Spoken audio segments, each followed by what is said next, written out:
Agradezco mucho a quienes están ahora presentes.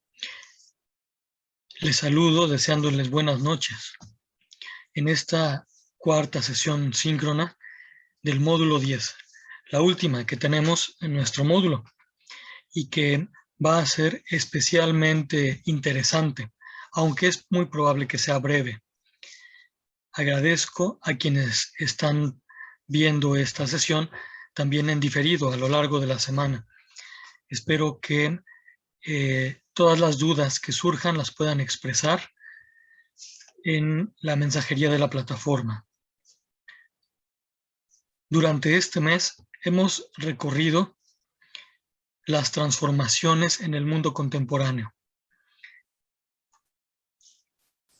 Y para poder hacer este recorrido, antes pusimos nuestro horizonte en la finalidad que queremos lograr.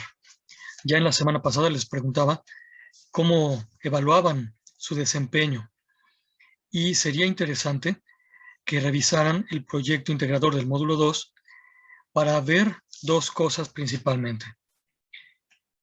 Cómo cumplieron el horario que habían establecido en ese momento y cómo van acercándose a las metas que se habían planteado. Evalúense, sobre todo en relación con las metas académicas. Tan importante es la evaluación que precisamente en esta cuarta semana, una de las actividades formativas es la autoevaluación. Hablaremos de ello en un momentito, porque lo que nos interesa a la hora de evaluarnos es reconocer nuestras fuerzas y qué tanto nuestras fuerzas se han dirigido a la finalidad que habíamos previsto. Ya les había compartido la frase que ustedes ven proyectada en su pantalla. Esto quiere decir que la misma fuerza de voluntad que tú hayas aplicado contigo es la que va a poder aplicarse en tu entorno y va a transformarlo. Voy a decir esta misma idea, pero con otras palabras. La intención de evaluarte es que veas qué tanta intensidad tiene la fuerza de tu corazón. Siempre podrás aumentarla. Siempre podrás construir más. Esto quiere decir que siempre podrás construir una mejor historia para ti y para quienes te rodean. Esta es la intención. Y por eso vimos la historia, pero nos interesa revisarla no para quedarnos en el pasado, sino para ver qué es lo que se hizo bien y repetirlo. Por ejemplo, todas las cosas que se inventaron para favorecer a las personas.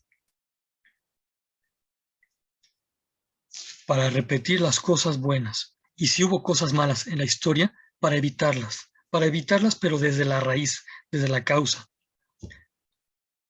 Tan importante es esto que precisamente viene muy bien con la metodología de la prepa en línea que tú estás viendo allí. Lo que importa es que tú veas que todas las herramientas se dirigen hacia una finalidad buena si tú quieres, así como las finalidades que están apareciendo en amarillo, si tú lo quieres. Y entonces, solo si tienes esa buena intención, esa buena finalidad y luchas por ella, podrás construir de verdad una mejor historia tuya y para los demás. Decía, toda esta idea de mejorar tú y mejorar la historia tiene una herramienta muy interesante en la autoevaluación. Solo se evalúa quien quiere corregirse. Solo se evalúa quien quiere mejorar. Para mí es una gran ventaja que te pone la prepa en línea este ejercicio de autoevaluación para que de veras mejores. No en todas las escuelas se hace esto. O dime tú, ¿en tu secundaria o en tus otras escuelas te ponían autoevaluaciones? Por favor, te pido que si te ponían autoevaluaciones, me indiques con una manita así.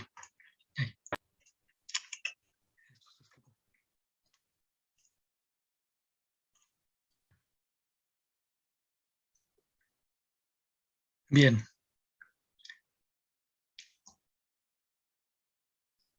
Continuamos entonces. Pero antes de continuar, pregunto, ¿si están viendo la pantalla, la presentación en la pantalla?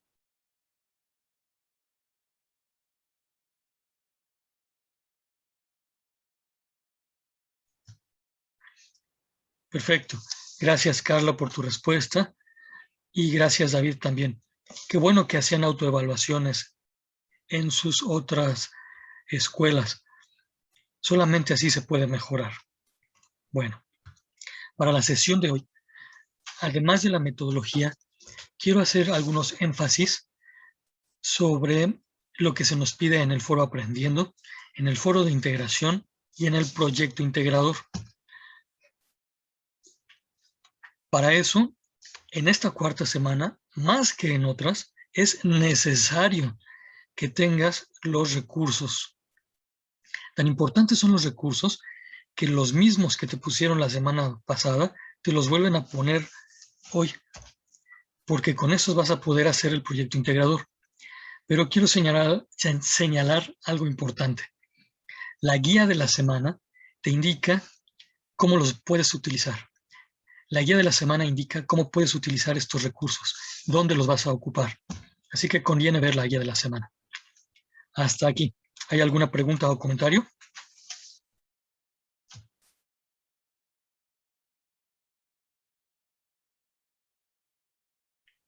Gracias, Carla, por tu respuesta. Y si hubiere en algún momento cualquier pregunta, por favor exprésenla con toda libertad. Gracias, David, también. Por cierto, también les pido que expresen con toda libertad sus comentarios, aunque no sean favorables a lo que yo estoy diciendo. Se vale disentir, se vale escucharnos. Y a mí me gustaría mucho escuchar sus comentarios. La evaluación que ustedes hicieron del asesor virtual me va a llegar hasta dentro de 2 meses.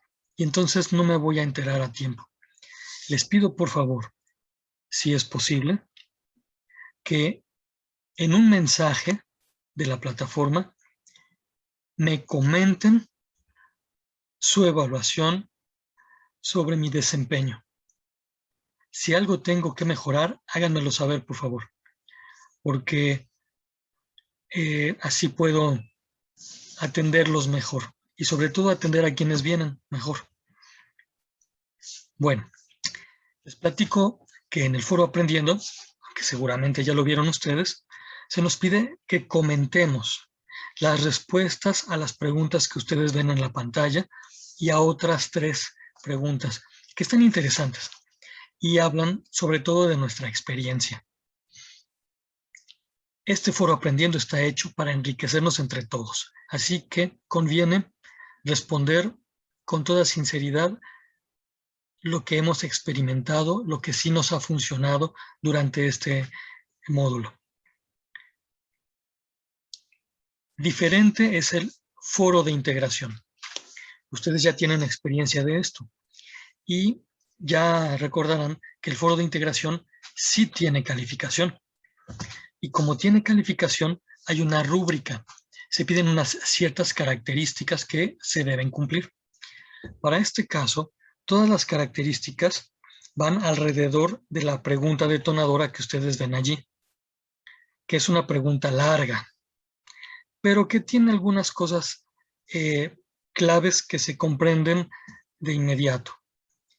Te preguntan, ¿cuáles son las repercusiones de las guerras mundiales? Repercusión son las consecuencias, los efectos. Ya estarás recordando que esto ya los escribiste en 2 actividades integradoras. Bueno, repercusiones de las guerras mundiales. en la conformación de la política mundial actual. Recordarás el asunto de la Guerra Fría, del establecimiento de fronteras, de los conflictos territoriales. Hubo algunos de ustedes que pusieron en sus proyectos asuntos tan interesantes en relación con los conflictos territoriales, como este de que hay unas islas en disputa entre el Reino Unido y Estados Unidos. ¿Cómo le hicieron los británicos y los norteamericanos para llegar a estas islas? Pues fue precisamente en la Segunda Guerra Mundial. Y allí se nota cómo uno de los efectos de la Segunda Guerra Mundial fue precisamente voy a decirlo así, el cambio de dueño de varios territorios. Bueno, esto lo podrás responder, pero nos interesa continuar con la pregunta, porque estábamos con los efectos de las guerras mundiales en la conformación de la política mundial actual. Pero aquí viene algo interesante. El efecto de las guerras mundiales en el replanteamiento del mundo científico y tecnológico. Antes de las guerras mundiales, la humanidad estaba muy contenta con todo el progreso científico y parecía que la humanidad iba a mejorar irremediablemente. Todo iba a ser muy bueno.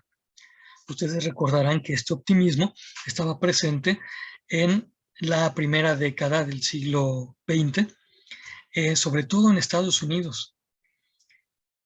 La gente estaba muy feliz hasta que les llega la Gran Depresión. Y entonces todo el mundo se puso bastante deprimido económicamente y también deprimido emotivamente. Bueno, a partir de allí hubo una desconfianza en la ciencia y en la tecnología, porque habían visto pasar la Primera Guerra Mundial, que había utilizado la tecnología de los aviones y de los submarinos en contra del ser humano. Empezaba tristeza y desconfianza. Pero luego viene la Segunda Guerra Mundial y es peor la tristeza y la desconfianza en contra de la tecnología. Miren, para darles un detalle, ¿recuerdan cuál fue el artefacto más mortífero de la Segunda Guerra Mundial? Si alguien lo puede escribir en la conversación por escrito o quiere decirlo en voz alta, por favor, levante la mano. ¿Cuál fue el artefacto más mortífero?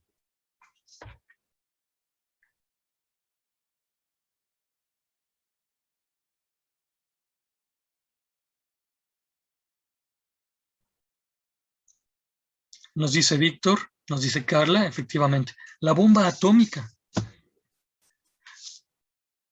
La bomba atómica requirió una inimaginable cantidad de estudios científicos. Una ingente, que es lo mismo que enorme, una ingente cantidad de aplicaciones tecnológicas.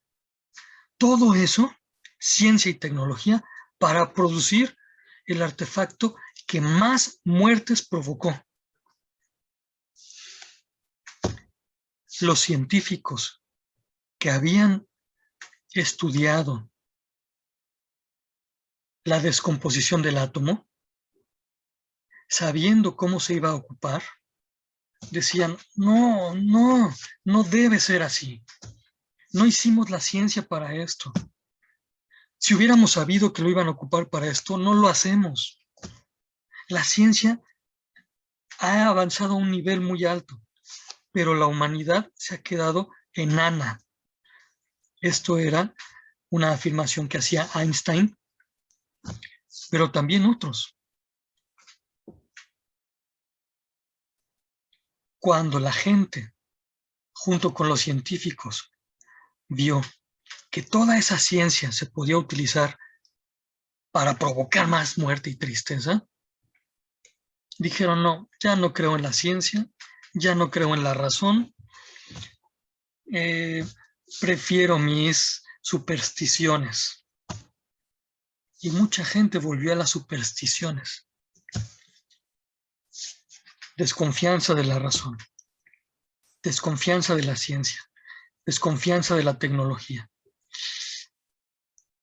A ese grado era la desconfianza que muchos de los líderes, déspotas, dictadores del siglo XX, de los contemporáneos, de los que ahorita están gobernando países, están en contra de la ciencia y de la tecnología y desprecian a los científicos.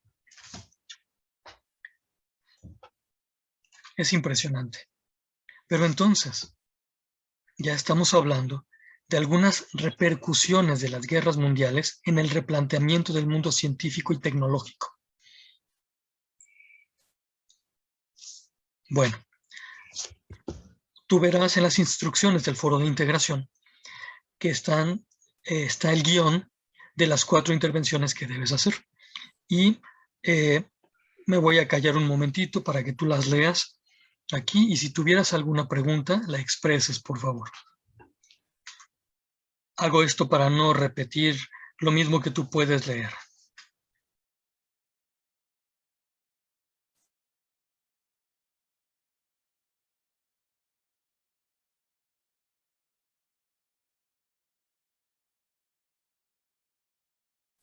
Minerva, bienvenida, buenas noches, adelante.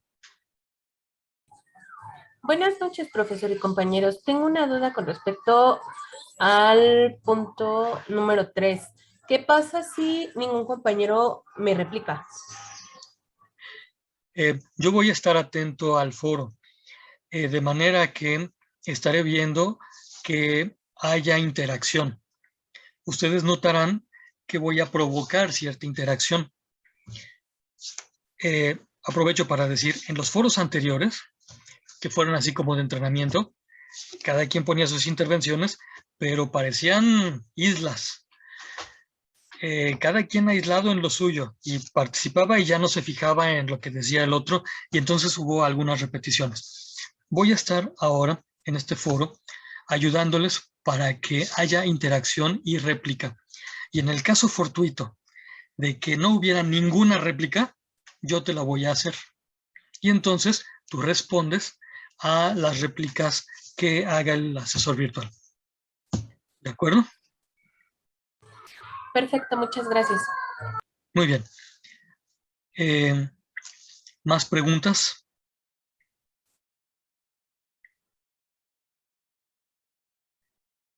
Bueno, pues apreciada Minerva, ya estás viendo aquí a algunos compañeros deseosos de replicarte, de ver cuáles son tus intervenciones para poder comentarlas. Quiero hacer una aclaración. El verbo replicar, donde no aparece mi cursor, no sé. Bueno, el verbo replicar lo usamos con 2 significados.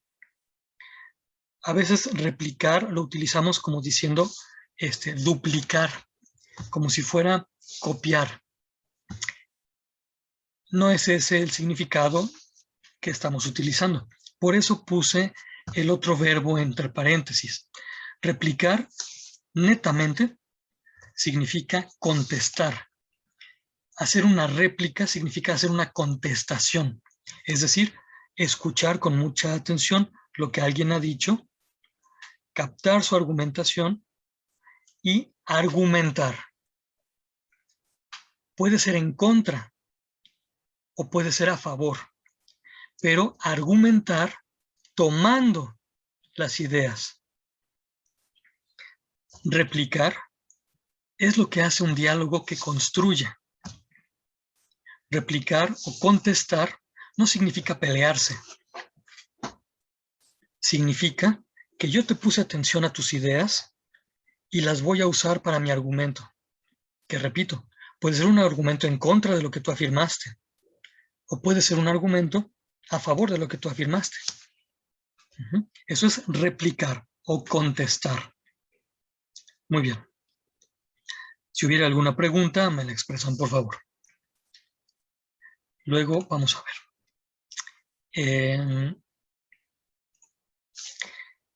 El proyecto integrador es una de las cosas más interesantes de la prepa en línea, por varias razones. Una razón ligerita es que es un ensayo en el que tú vas a poder expresar tu propia apreciación sobre los hechos que se piden.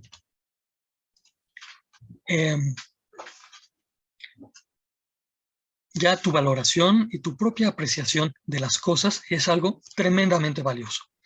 Y por cierto, agradezco mucho a quienes hicieron un ensayo muy bien hecho en la actividad integradora 6. Todavía no termino de calificarlas, pero las que he calificado son bastante buenas. Les felicito y les recuerdo que el ensayo está basado en los contenidos revisados durante las semanas previas. Es decir, para que tú puedas opinar, tendrás que conocer no solamente lo que conoces por fuentes externas, medios de comunicación, noticieros, redes sociales. No, no solamente eso. Sí se vale, pero no solamente eso. Fundamentalmente, podrás opinar, repito, podrás opinar habiendo conocido los contenidos de los recursos que están allí. Esto es bastante fácil ya a estas alturas porque tú revisaste los contenidos desde la semana pasada. Si necesitas algún repaso, bueno, pues los vuelves a revisar o ves tus apuntes y si hay que completar algo en tus apuntes, bueno, pues lo vuelves a anotar. Por cierto, bueno, iba a preguntar, ¿quién tomó apuntes? Levante la mano, pero no voy a preguntar eso. Diría por allí alguien, quiero dormir tranquilo esta noche. Pero yo espero que hayan tomado muchos apuntes.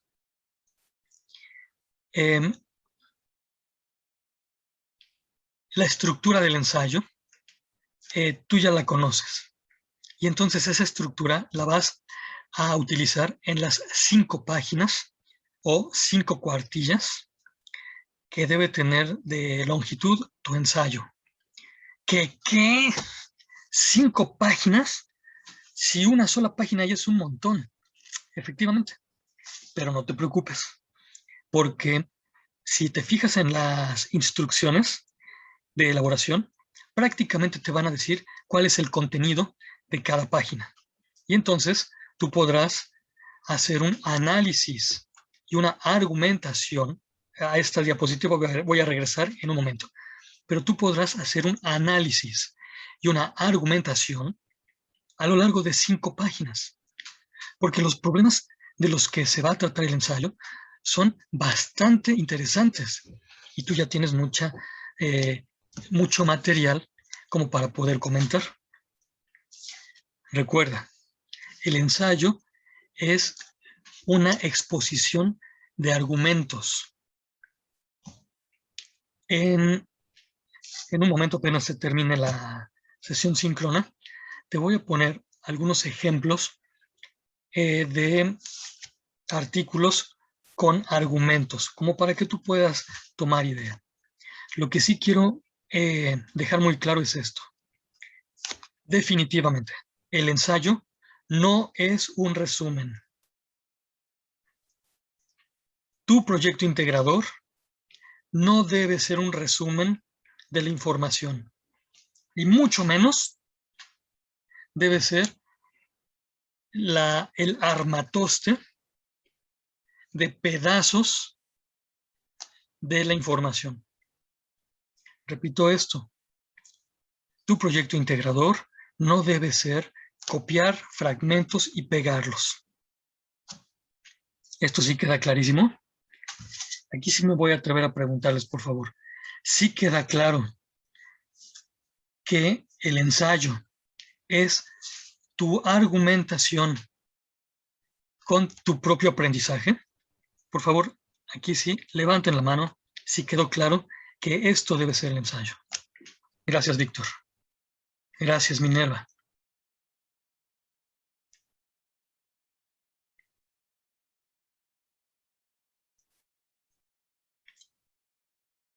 Muy bien. Si alguien tuviera alguna pregunta o si quieren que revise su ensayo antes de que lo entreguen, miren, me voy a echar la soga al cuello porque no es poquito trabajo, pero con mucho gusto reviso el ensayo que quieran enviarme antes como para que lo revise, para asegurar que sea una argumentación buena. Lo importante no es solamente que obtengan un 100 de calificación, sino que después de este módulo 10, sean ustedes muy hábiles para argumentar, que puedan ustedes argumentar, utilizando muy bien su lenguaje. Bueno, hasta aquí. ¿Hay alguna pregunta o comentario? Carla, adelante, por favor.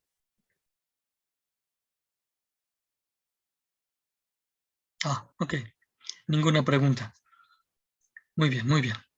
A la mano levantada era de la anterior. Qué bueno que quedó muy claro. Muy bien. Bueno, voy a contarles ahora que cuando vi el contenido del proyecto integrador, pensé, híjole, es que esto está, la verdad, está fácil y ya me estoy esperando unos trabajos de una calidad extraordinaria, porque todas las instrucciones, yo pensé, esto ya lo manejan muy bien. Voy a pedirle a alguno de ustedes, Carla, Minerva, Víctor o David, que abran su micrófono, quien quiera, y me ayude a leer, por favor. ¿Quién dice yo?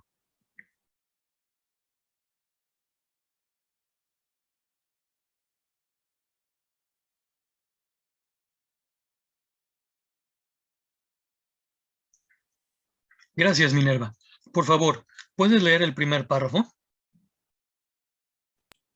Sí, expone las consecuencias sociotecnológicas de la segunda revolución industrial y cómo repercuten en tu contexto actual. Muchas gracias, Minerva.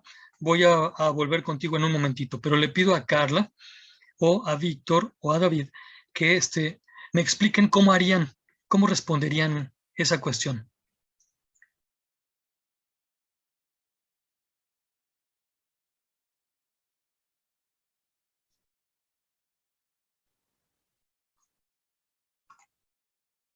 Por favor, Víctor, adelante.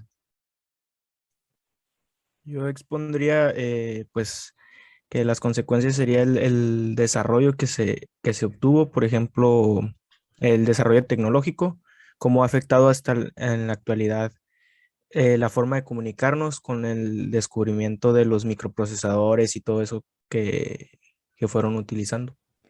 Gracias. Aunque la segunda revolución industrial todavía no requirió de microprocesadores, eso ya es muy avanzado, eso ya es muy de ahorita. Te pregunto, Víctor, por favor, ¿recuerdas algún avance tecnológico de la segunda revolución industrial? Ubica más o menos finales del siglo XIX, principios del XX. ¿Algún avance tecnológico de esa época?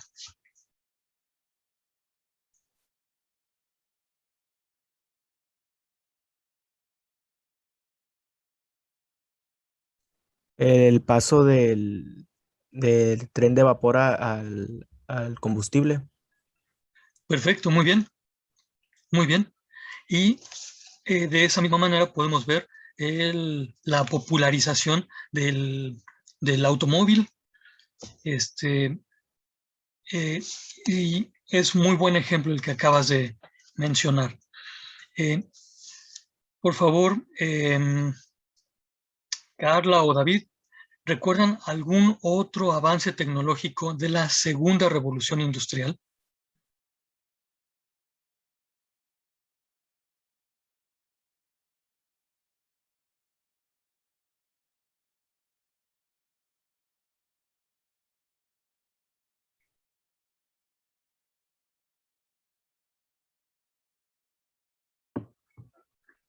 El fonógrafo. Carla nos dice el fonógrafo, muy buen ejemplo. David nos dice en la conversación por escrito, el ferrocarril. Sí, hubo continuos avances en el ferrocarril y se hicieron cada vez más veloces y más potentes, más capaces de llevar carga. Y en relación con el fonógrafo, fue algo muy bonito, porque se pudo registrar la voz y la música. Y habiéndola registrado, entonces se pudo popularizar, sobre todo las obras de arte. Ciertamente la música popular, pero las obras de arte pudieron llegar a más personas, aunque no siempre a quienes tenían menos posibilidades económicas. Dice Minerva que también el teléfono. Efectivamente. Bueno, ustedes recordarán que hay un recurso muy típico para las tecnologías que se desarrollaron a partir de la Segunda Revolución Industrial. Y de hecho, en alguna de las primeras actividades de la semana, ustedes lo hicieron. Antes de finalizar esta primera parte, le pido por favor a Minerva, léenos, por favor, el segundo párrafo. Sí, las consecuencias sociales, políticas, económicas y culturales de la Primera y Segunda Guerra Mundial en nuestra época contemporánea. Gracias, Minerva. Tú misma, por favor. ¿Recuerdas en qué actividad integradora hablamos de las guerras mundiales, la primera y la segunda? Si no mal recuerdo, creo que fueron en la 2 y la 3. Pues creo, no sé. No, o 3 y 4, creo. Sí, así es. Corríjanme, por favor, los demás, pero me parece que efectivamente fueron las 3 y 4. Ustedes tienen allí la información. Esas actividades integradoras fueron como el avance para poder hacer su proyecto integrador. Voy a pedirle ahora a Víctor que leas el siguiente párrafo, por favor.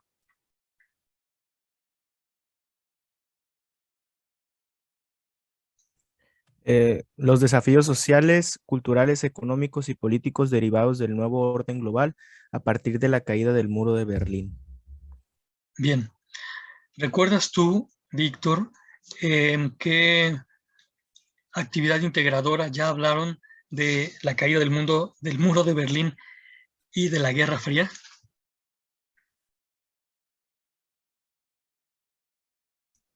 Sí, creo que fue en la actividad 3. Ahí venía lo de la Segunda Guerra Mundial y hasta el muro de Berlín. Bueno, no me acuerdo bien si fue en la 3, pero recuerdas tú que hicieron una línea del tiempo, ¿no? Sí, sí, sí. Muy bien. Y entonces, a partir de allí y todo el asunto de la Guerra Fría, se pueden ver los contenidos que se nos piden en esta tercera idea que tú leíste. Voy a pedir, por favor, a Carla, si nos lees el siguiente párrafo. Profundiza sobre qué papel juega México en las problemáticas y desafíos internacionales actuales. Gracias, Carla. Y aquí te pregunto a ti y le pregunto a los demás. ¿Este tema ya lo revisamos?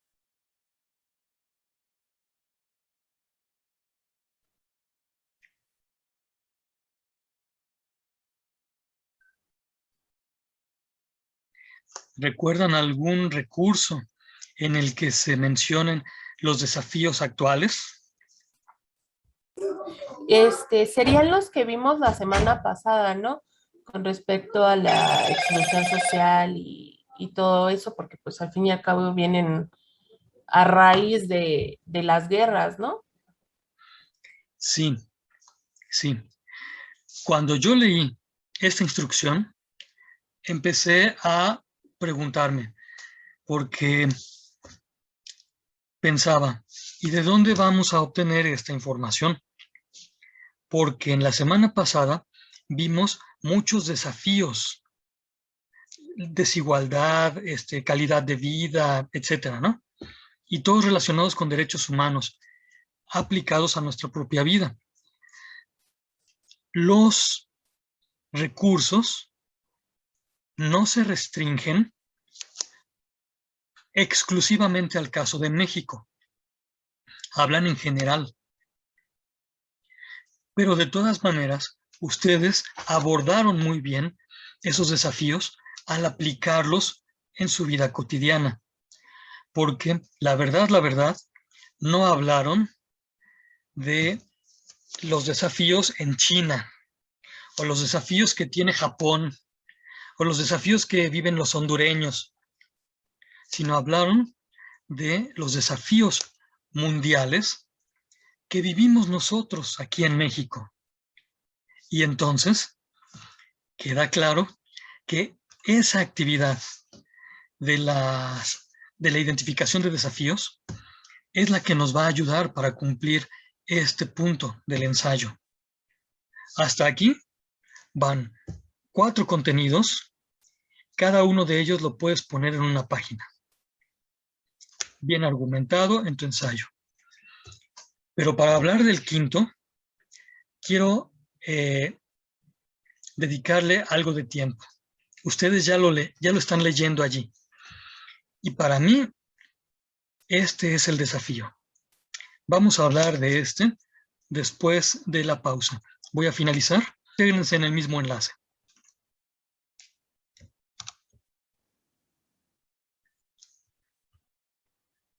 Le pido por favor a David, si puedes abrir tu micrófono y leer la quinta indicación, el quinto contenido que debe tener el ensayo.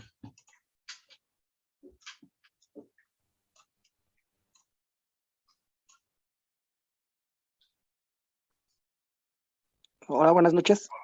Hola. Dice, comenta cuál es el lugar de México en la sociedad del conocimiento y la innovación para orientar el desarrollo del país. Gracias. Tú mismo, David, dinos, ¿qué nos están preguntando aquí?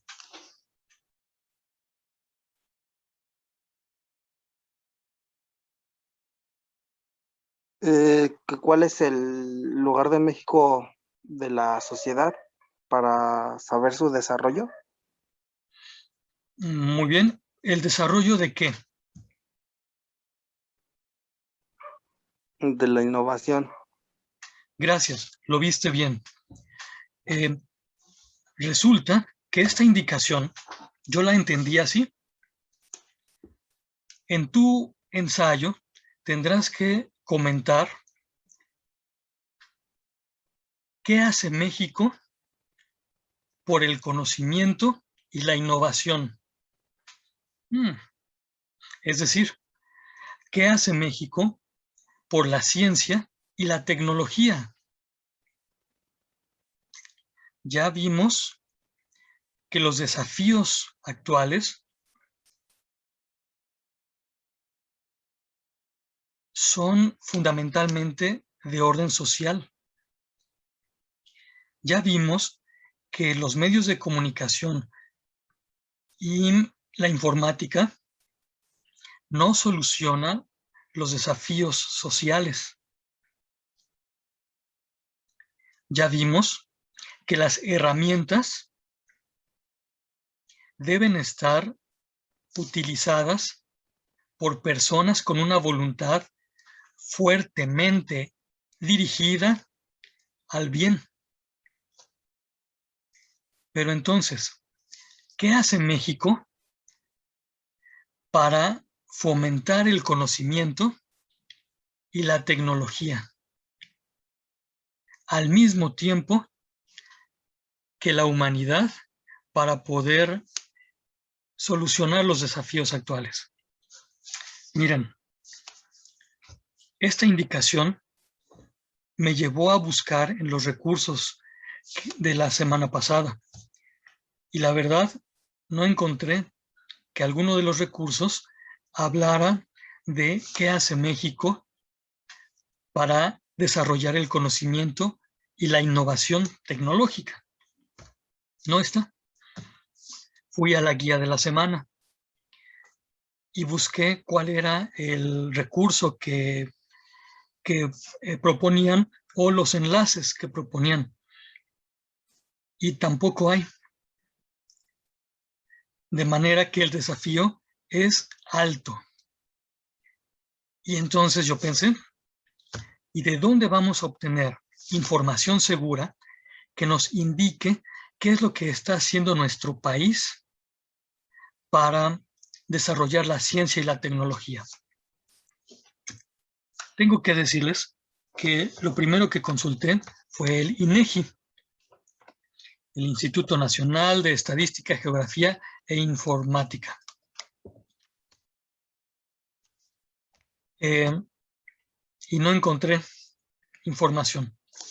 Lo más cercano que hay son estadísticas relacionadas con la educación, pero que más bien hablan de cuántos mexicanos asisten a la escuela. Pero realmente eso no nos interesa mucho. Saber cuántos mexicanos van a la escuela no significa que el gobierno esté promoviendo la ciencia y la tecnología.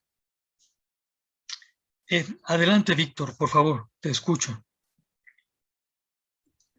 Yo miré recientemente un caso de un profesor de física, creo, o matemáticas de la UNAM, que había descubierto cómo viajar más rápido que la luz. O sea, teóricamente encontró el cómo viajar más rápido que la luz. Entonces, se puede utilizar ese tipo de ejemplos como lo que hace México por el conocimiento y la innovación. Sí, pero con este cuidado. Tú estás hablando de un científico mexicano. Uno, podríamos decir que por el trabajo de ese científico mexicano ya significa que todo México esté ocupado del desarrollo del conocimiento o de la tecnología. Te pregunto, ¿se puede concluir eso? No, entonces serían las instituciones que son encargadas por impartir, o sea, que se encargan como el CONACYT y todo eso que se preocupan según porque la gente se desarrolle como en la escuela, como por ejemplo la prepa en línea CEP también, que es una parte del gobierno que está otorgando el recurso gratuito para estudiar. Sí, vas muy bien por allí. Pero quiero tomar la buena idea que mencionaste antes. Si ustedes encuentran ejemplos de científicos mexicanos, busquen de qué universidades son. Y entonces podremos decir si es el gobierno mexicano o la iniciativa privada mexicana que está impulsando el desarrollo del conocimiento y de la tecnología. En lo que dijo Víctor, ya se traza una ruta de investigación. Les voy a contar. Después de haber visto el INEGI, y no vi nada, pero es muy probable que yo no haya buscado bien, y entonces les pido, por favor, que indaguen ustedes y me corrijan a mí, porque igual y sí está esa información en el INEGI, pero después de allí me acordé de muchas investigaciones, y mucha es la que afortunadamente está disponible en la red, y se las voy a compartir. En el foro de novedades les voy a poner este material de consulta. En la página 240 de este documento, que no tienen que leer todo, está muy interesante. Yo alcancé a leer solamente las primeras 30 páginas y de un vistazo rápido llegué a la 240 y me di cuenta de esto, pero son 600 páginas, no tienen que leerlo todo. En la página 240 está indicada la cantidad de dinero que el gobierno mexicano dedica para la educación básica, media básica y la educación media superior, es decir, primaria, secundaria, preparatorias. Esta cantidad de dinero está contabilizada desde hace algunos años, si no recuerdo mal, desde el 2010 hasta el 2018.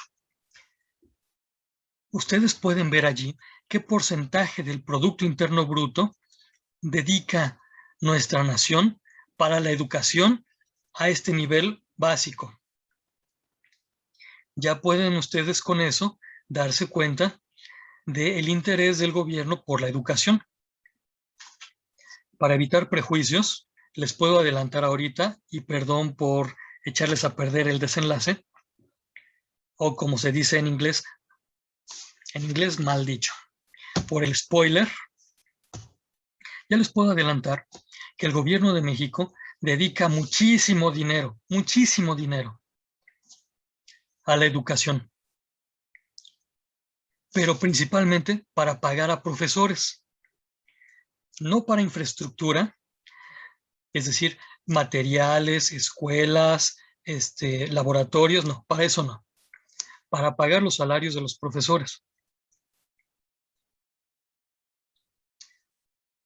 Y lo que me llama la atención aquí es que este estudio indica que aunque es mucho dinero, todavía es poquito.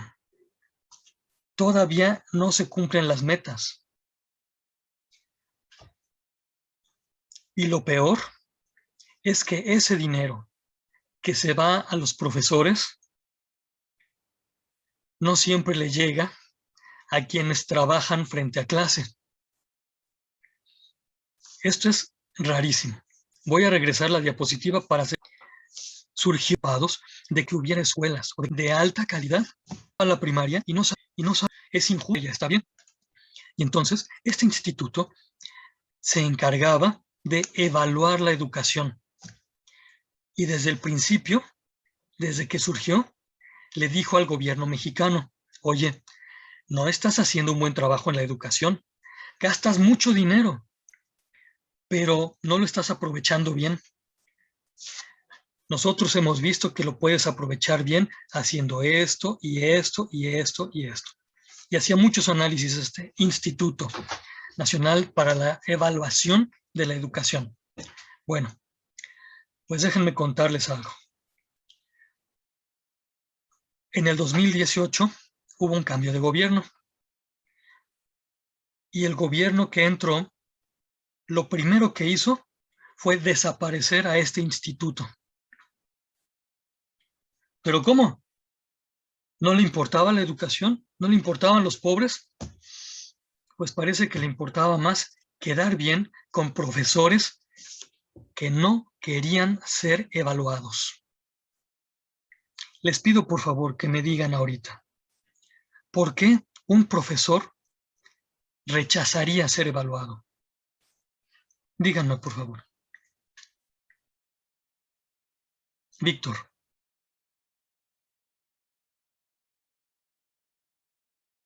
Adelante, por favor. Pensé que tenía el micrófono abierto. Porque no tiene los conocimientos necesarios para impartir clases. Y pues si lo van a evaluar va a demostrar que realmente no puede enseñar nada. Pero ese problema no lo habían hecho desde Enrique Peña Nieto, profesor, que pues Peña Nieto iba a evaluar a los profesores y hicieron una protesta en Oaxaca, no recuerdo bien por en qué ciudad del sur, para que no los evaluaran. O sea, esa propuesta no estaba ya por Peña Nieto. Sí, de hecho, desde antes, y aquí les voy a hacer un poco de historia, de la cual ustedes están beneficiados. Desde antes de Peña Nieto, ustedes recordarán que presidente estaba, no lo voy a decir, hubo esta inquietud por la calidad educativa, pero inmediatamente hubo un montón de profesores que protestaron.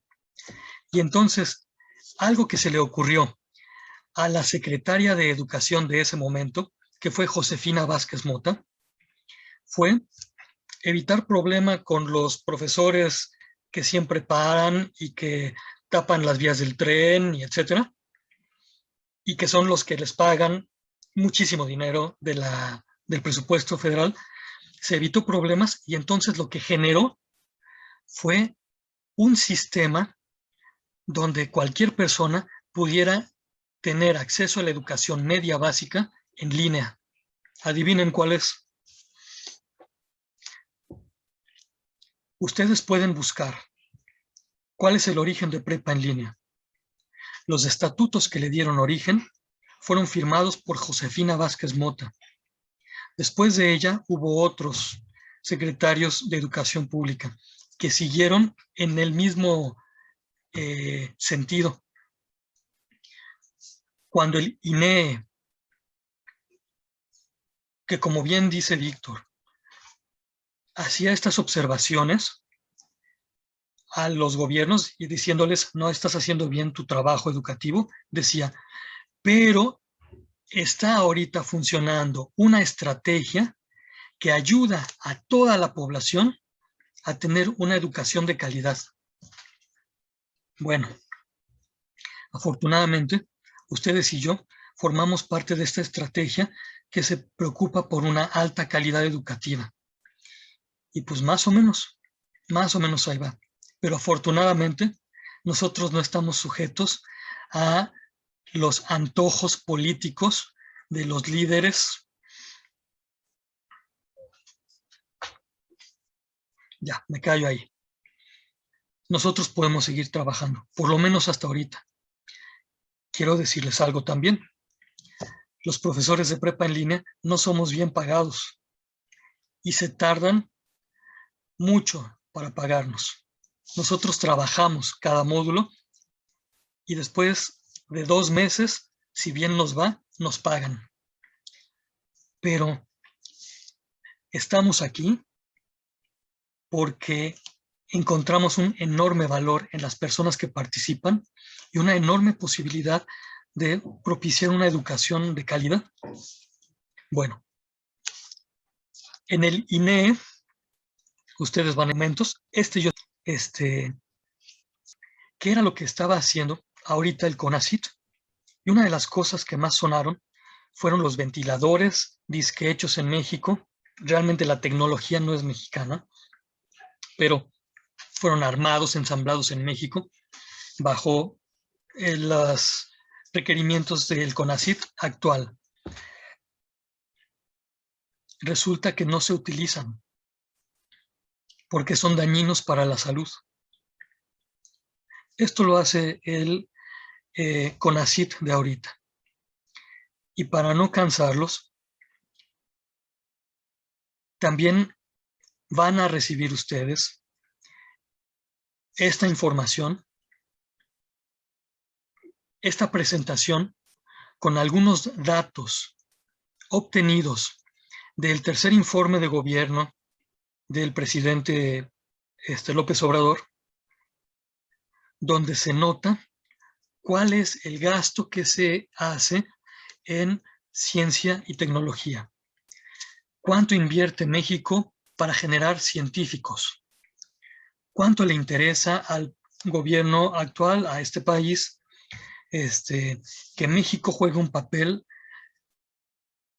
importante en el desarrollo del conocimiento y de la tecnología? Ustedes lo van a ver. Las estadísticas, las gráficas están obtenidas del tercer informe de gobierno. Bueno, ya les prometí mucho material, así que van a tener de dónde responder y hacer el ensayo muy bien. También les voy a dar este artículo que sintetiza lo que les acabo de decir. ¿Cuál es el presupuesto para ciencia y tecnología para este año? Digo, para el 2022. Y la ventaja de este artículo es que ya tiene un análisis y unos comentarios que les pueden servir a ustedes. Además, la forma como está escrito es en sí misma un ensayo. Entonces les puede servir. Como ejemplo, no para plagiar. Mira, te presento ahora un proyecto integrador muy bien hecho, como para que tú lo tomes como una idea, como una referencia del aspecto y tú superes esto que te voy a mostrar. Permíteme tantito. Mira, este es un trabajo, ahí está, una portada con el nombre del proyecto, ¿no? Luego fíjate cómo la persona que elaboró esto empieza su ensayo. Le puso este título y está muy bueno.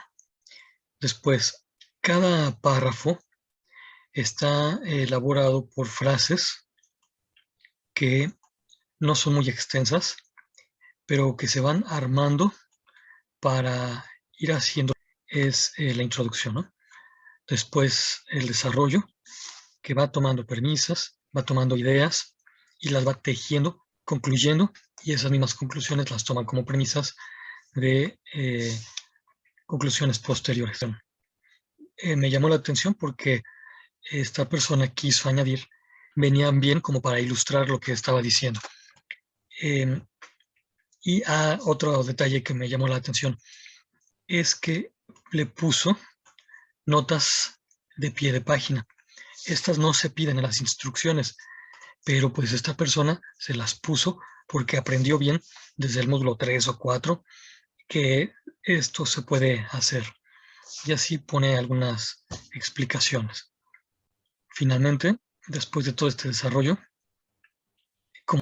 sino que va a ir concluyendo con estas breves ideas, frases completas, traes una frase y expresa su conclusión. Lapidaria, muy de un personaje notable, lo que más me llamó la atención. Digo, porque todo el contenido está muy bien.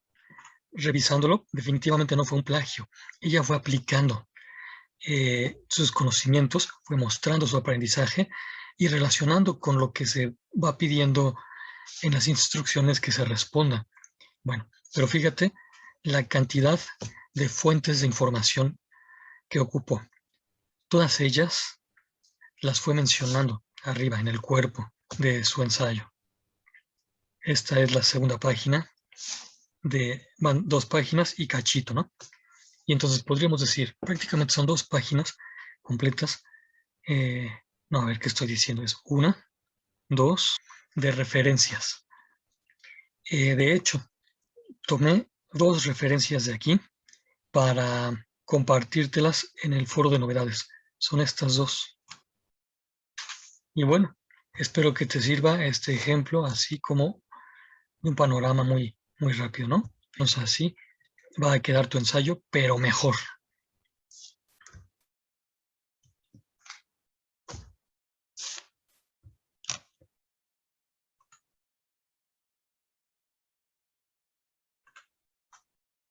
Me da la impresión de que las personas que están participando en él tienen la misma convicción que se puede leer ahora en la diapositiva.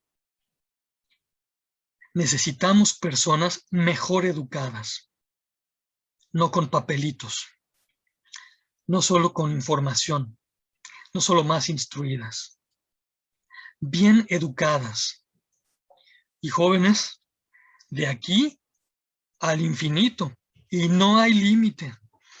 Y si ustedes quieren ser científicos, séanlo. Si ustedes quieren que sus hijos sean científicos, anímenles, foméntenles la curiosidad desde ahorita, que investiguen a los bichos, que vean a los árboles, que jueguen con la tierra. Ustedes ayúdenles a descubrir lo que de verdad es bueno y bello. Y entonces, no importará qué régimen político tengamos, comunista, capitalista, neoliberal o antineoliberal. Eso, la verdad, son marañas mentales. Yo confío más en la honestidad del corazón de cada uno de ustedes y en la potencia que puedan tener para seguir haciendo una patria buena. ¿A poco no? Les agradezco mucho su participación en esta última sesión.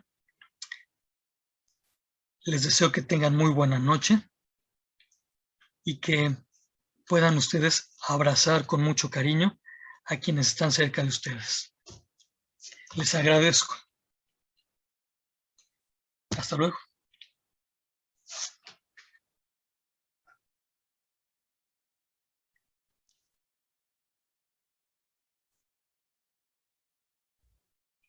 Este espacio es de despedida. Gracias a ti, Minerva, por la calidad, por las participaciones. Gracias. Una y otra vez lo puedo decir. Gracias a ti.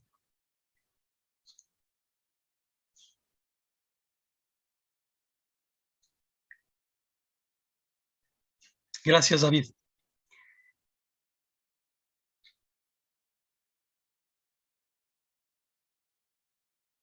Con mucho gusto, todo el apoyo.